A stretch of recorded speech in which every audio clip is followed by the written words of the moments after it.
धनंजय मुंडे यांच्यावर घरगुती हिंसाचार प्रकरणात कोर्टाकडून ठपका ठेवण्यात आलाय। पत्नी करुणा मुंडेंचे धनंजय मुंडेंवरचे आरोप कोर्टाने अंशतः मान्य केलेत। करुणा मुंडेंना दरमहा 2 लाख रुपयांची पोटगी देण्याचे आदेश कोर्टाच्या वतीने दिले गेले आहेत। दरमहा 15 लाखांचा खर्च होतो। 15 लाखांची पोटगी मागितली होती असं करुणा मुंडे म्हणतात। 15 लाखांच्या पोटगीसाठी हायकोर्टात धाव घेऊ असंही त्यांनी सांगितलं। आपल्या कुटुंबियांचा शारीरिक छळ झाला असा आरोप करुणा मुंडे यांनी केला। वाल्मिक कराडने आपल्यावरती दमदाटी केली, मात्र आपण संघर्ष केला असं करुणा मुंडे म्हणतात। आपल्या गाडीमध्ये रिव्हॉल्वर टाकलं गेलं होतं। या सगळ्या पाठीमागे वाल्मिक कराडचा हात होता असा मोठा आरोप धनंजय मुंडेंच्या पत्नी करुणा यांनी केला। राज्याचं सरकार म्हणजे बेशर्माचं झाड झालंय असा घणाघात विजय वडेट्टीवारांनी केला। भ्रष्टाचारात धनंजय मुंडेंचा सहभाग आहे, त्यांना मंत्रिपदावरनं काढलं तर सरकारची इज्जत राहील, अन्यथा सरकार भ्रष्टाचारी आहे हे सिद्ध होईल असं वडेट्टीवार म्हणतात।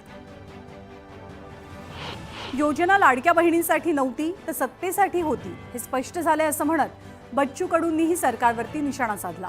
लाडक्या बहिणींना दिलेले पैसे सामान्य माणसांचे पैसे आहेत। निवडणूक आयोगाने योजनेची चौकशी करावी अशी मागणी बच्चू कडू करतात। लाडक्या बहिणींचा 2.5 कोटींपर्यंत गेलेला आकडा 25 ते 30 लाखांपर्यंत आणण्याचं प्लॅनिंग सुरू आहे असा आरोप विजय वडेट्टीवारांनी केलाय। सरकारचं डोकं विकृत झालंय अशी टीकाही त्यांनी केली। लाडकी बहीण योजनेवरनं रोहित पवारांनीही हल्लाबोल केला। योजनेतील लाभार्थ्यांच्या संख्येत टप्प्याटप्प्यानं कपात करण्याचा सरकारचा जोरदार प्रयत्न सुरू आहे। केवळ मतांसाठी सरकारनं बहिणींचा वापर केला हे यातून स्पष्ट होतं असा आरोपही रोहित पवारांनी केलाय। महायुती सरकारला विजयाचं बहुमताचं डिप्रेशन आल्याचा चिमटा संजय राऊतांनी काढला आणि यातून ते बाहेरच पडले नाहीयेत, हा अधिक गंभीर आजार आहे असा टोलाही राऊत लगावतात। वर्षा बंगल्यावरती रेड्याची शिंग पुरली आहेत हे समजून घेण्यासाठी माणसाला साक्षर असणं आवश्यक आहे असा टोला राऊतांनी लगावला। शिंदे सेनेनं कामाख्याला जात अघोरी विधी केले की नाही याबद्दल कुणीच उत्तर देत नसल्याचं संजय राऊत म्हणतात। मुख्यमंत्री वर्षा निवासस्थानी राहिला जाणार हा त्यांचा अधिकार आहे। त्यांच्या मुलीची परीक्षा पार पडल्यावरती ते वर्षावर जातील, मात्र दररोज सकाळी भोंगा वाजतोय असं म्हणत अजित पवारांनी संजय राऊतांना टोला लगावला। छगन भुजबळांनी शिवभोजन थाळीचा मुद्दा उपस्थित केला, त्याचं आम्ही स्वागत करतो। शिवभोजन थाळी महाविकास आघाडी सरकारनं गोरगरिबांसाठी सुरू केली होती। या मतांचा सरकारला फायदा होत नसल्यानं ही योजना बंद करण्याचा निर्णय घेतला असेल अशी टीका संजय राऊत करतात। संजीवराजे निंबाळकरांची आजही चौकशी सुरू आहे। पुण्यातल्या त्यांच्या निवासस्थानी गेल्या 24 तासांपासून इन्कम टॅक्स अधिकारी झाडाझडती घेतात। संजीवराजे नाईक निंबाळकरांच्या चौकशी प्रकरणी रघुनाथ राजे नाईक निंबाळकरांनी प्रतिक्रिया दिली आहे। लोकांनी आश्वस्त राहावं, चौकशीतनं काहीच निष्पन्न होणार नाही असं रघुनाथ राजे म्हणतात। राहुल सोलापूरकर यांच्या घराबाहेर सलग 3ऱ्या दिवशी पोलिसांचा मोठा बंदोबस्त पाहायला मिळाला। कोणताही अनुचित प्रकार घडू नये म्हणून पोलिसांकडून निवासस्थानी बंदोबस्त तैनात केला गेलाय। आणि यानंतर एक मोठी बातमी हेलिकॉप्टर दुर्घटनेची। मध्य प्रदेशच्या शिवपुरीमध्ये लष्कराचं हेलिकॉप्टर कोसळलंय।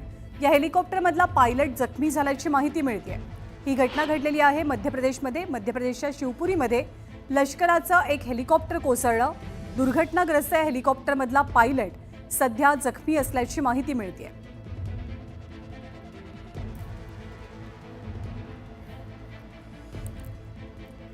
पुढची बातमी सोयाबीन संदर्भातली आहे। सोयाबीन खरेदीचा आजचा शेवटचा दिवस असल्यानं सोयाबीन खरेदी केंद्रावर आजही वाहनांच्या लांबच लांब रांगा लागल्यात।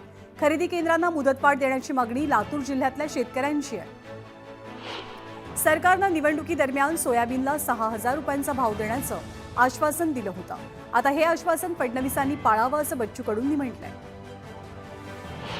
सोयाबीन खरेदीला मुदतवाढ दिली नाही तर संसदेच्या प्रवेशद्वारावरती आंदोलन करू असा इशारा खासदार निलेश लंकेंनी दिला।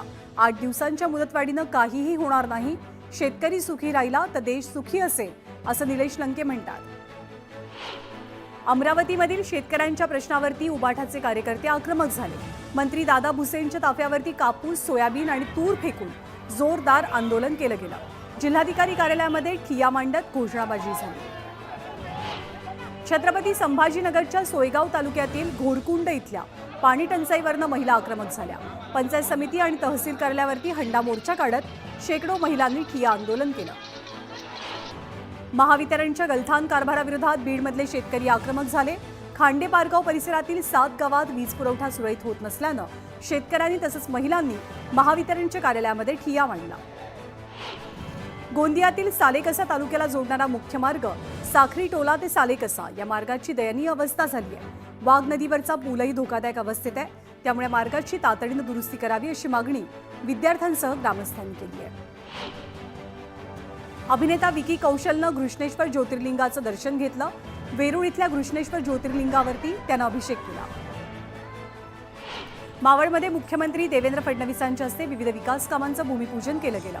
तळेगाव MIDC इथल्या हॅवमोर आईस्क्रीम प्लांटचं उद्घाटनही पार पडलं। नंदुरबार जिल्ह्यातल्या 108च्या रुग्णवाहिकांची अवस्था दयनीय झाली आहे आणि सातत्यानं नादुरुस्त होणाऱ्या रुग्णवाहिकांमुळे प्रवाशांचा जीव किंवा रुग्णांचा जीवच धोक्यात आलाय। नादुरुस्त रुग्णवाहिकांमुळे रुग्ण आणि चालकांना त्रास सहन करावा लागतोय। शिर्डीमध्ये साई संस्थानच्या कर्मचाऱ्यांवरती झालेल्या हल्ल्यानंतर पोलीस प्रशासन अलर्ट मोडवर गेलंय। शिर्डीतल्या अवैध व्यवसाय करणाऱ्यांवरती त्यासह संशयित व्यक्तींवर पोलिसांनी धडक कारवाई सुरू केली आहे। सांगलीच्या पलूस तालुक्यातील आमणापूर येथील श्री गुरु आजरेकर फडाची दहीहंडी मोठ्या उत्साहात संपन्न झाली। यावेळी दहीहंडी फोडल्यावरती महाप्रसादाचंही आयोजन केलं गेलं होतं। सांगलीच्या पलूस तालुक्यातील भुवनेश्वरवाडी भिलवडी इथे कृष्णाकाठी जाळी पसरवण्यात आली होती, मात्र या जाळीत मासे न अडकता लांडोर अडकून पडलं। तब्बल 4 दिवसांनी या लांडोराची सुखरूप सुटका केली गेली। महाराष्ट्राच्या कानाकोपऱ्यातून आलेल्या असंख्य भाविकांनी संत बेंडोजी महाराजांच्या संजीवन समाधीचं दर्शन घेतलं। यावेळी जवळपास 152 दिंड्या दाखल झाल्या।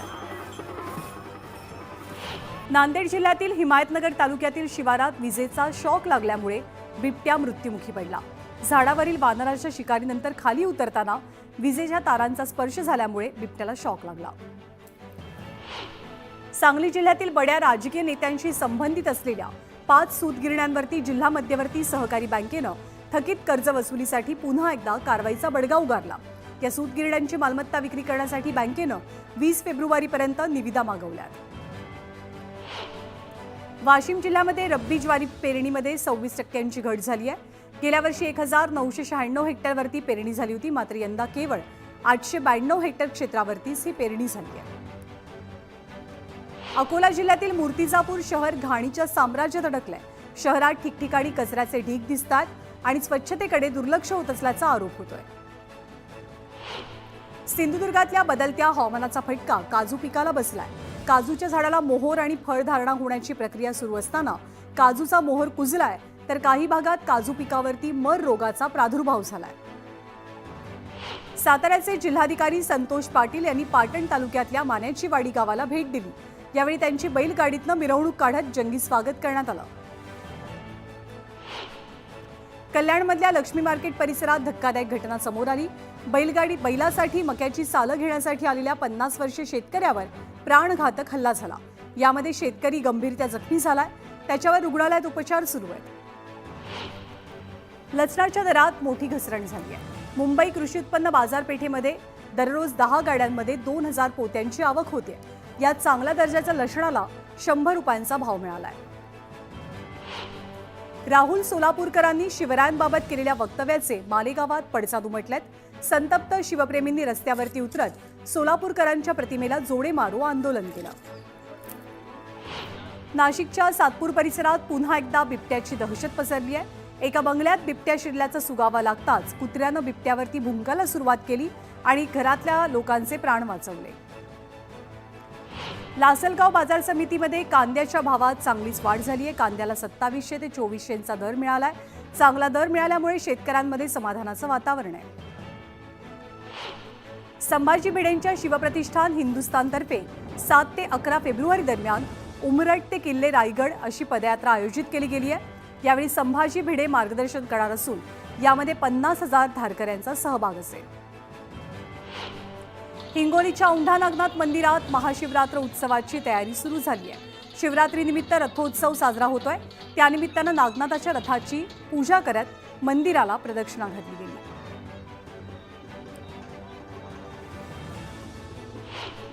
जळगावच्या भुसावळमध्ये सरासरीपेक्षा जास्त पाऊस होऊनही टंचाईची शक्यता आहे। यामुळे प्रशासनानं टंचाई कृती आराखडा तयार केलाय। भुसावळ शहरामध्ये 15 टँकरच्या माध्यमातून पाणी पुरवठा तर ग्रामीण भागात विहिरी अधिग्रहण खोलीकरणातून टंचाईची मात्रा कमी करण्याचा प्रयत्न होणार आहे। प्रेमसंबंधांना विरोध केल्यामुळे मुलाच्या वडिलांचं अपहरण झाल्याची घटना पुण्याच्या वाघोलीत घडली आहे। पोलिसांनी मुलाच्या वडिलांची सुखरूप सुटका करत तिघांना अटक केली। केंद्र सरकारच्या माध्यमातून शेतकऱ्यांच्या कापूस खरेदीसाठी सीसीआय केंद्र सुरू झालंय। चोपड्यातील सीसीआय केंद्रावरती 1800 क्विंटल कापूस खरेदी झालाय तर केंद्र सुरू करण्यासाठी प्रयत्न करू अशी माहिती समोर येते। कोल्हापुरातील मटका किंग सम्राट कोराणेनं 6 वर्षांनी न्यायालयामध्ये सरेंडर केलाय। आयपीएस महिला अधिकाऱ्यावरती हल्ला केल्याप्रकरणी त्याच्यावर मोकोका अंतर्गत गुन्हा दाखल आहे। वर्धा शहरासह ग्रामीण भागात मोठ्या प्रमाणात भटक्या कुत्र्यांनी हैदोस घातलाय। शहरातील केळकरवाडी परिसरात कुत्र्यांचं कळप वाहनांच्या मागे धावत असल्यानं अपघाताची भीती व्यक्त होते, मात्र याकडे पालिका प्रशासनाचं दुर्लक्ष होत आहे। भोर तालुक्यातील आधुनिक आणि सेंद्रिय शेतीला आता चालना मिळणार आहे। शेतकऱ्यांना आर्थिक फायदा व्हावा यासाठी 25 शेतकऱ्यांना आधुनिक बायोगॅस प्रकल्पांचं वाटप करण्यात आलंय।